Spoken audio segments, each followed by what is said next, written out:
Shabbat Shalom, and welcome to 5 Minutes of Torah with a Beth Israel rabbi. It is a pleasure to be able to speak to you today from our sanctuary. This coming Shabbat, we read Parashat Nasso.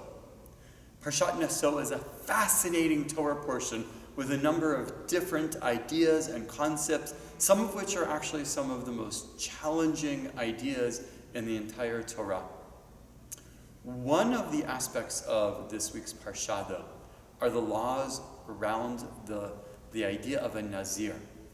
A person, according to the Torah, a man or a woman, is allowed to decide to try to reach an extra stage of holiness, to try to bring more kedusha, more holiness into their life through a series of laws, one of which is abstaining from alcohol.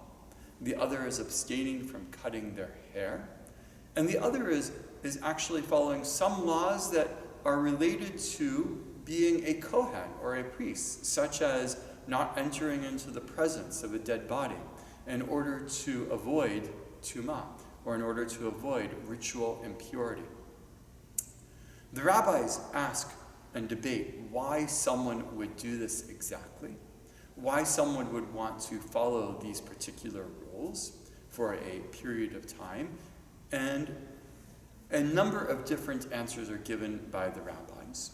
Sforno, for example, the ancient medieval Italian rabbi, explains that one does this in order to be able to place themselves in a different place, separate from the rest of the world, separate from things that might distract them, so that they would be able to concentrate on their relationship with the divine, so that they'll be able to strengthen their spiritual existence.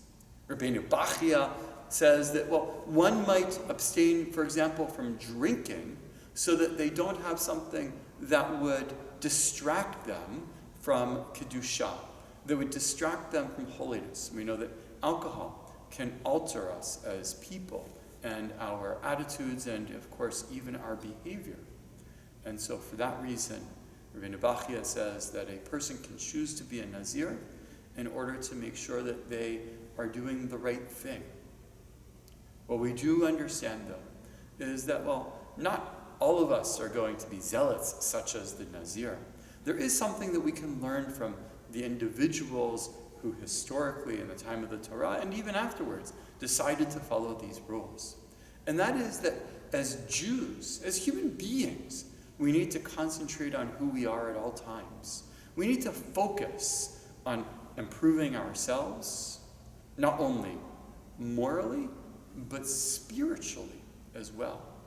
And not only that, but we need to actually improve ourselves in a joyous way, I would suggest. Not just by abstaining from what the world has to offer, but by embracing it as well.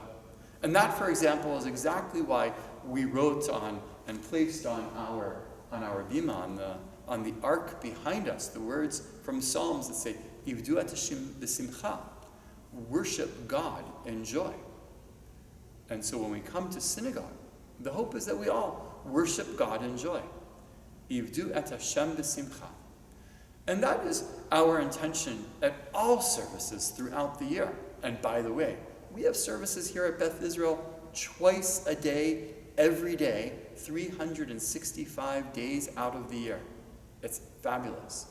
But I want to call special attention to a service that is going to take place exactly 1 week from today.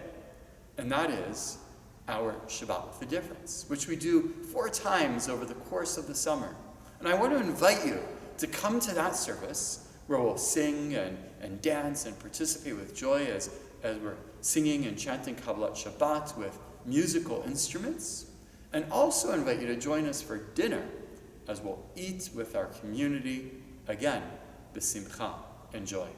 Shabbat Shalom.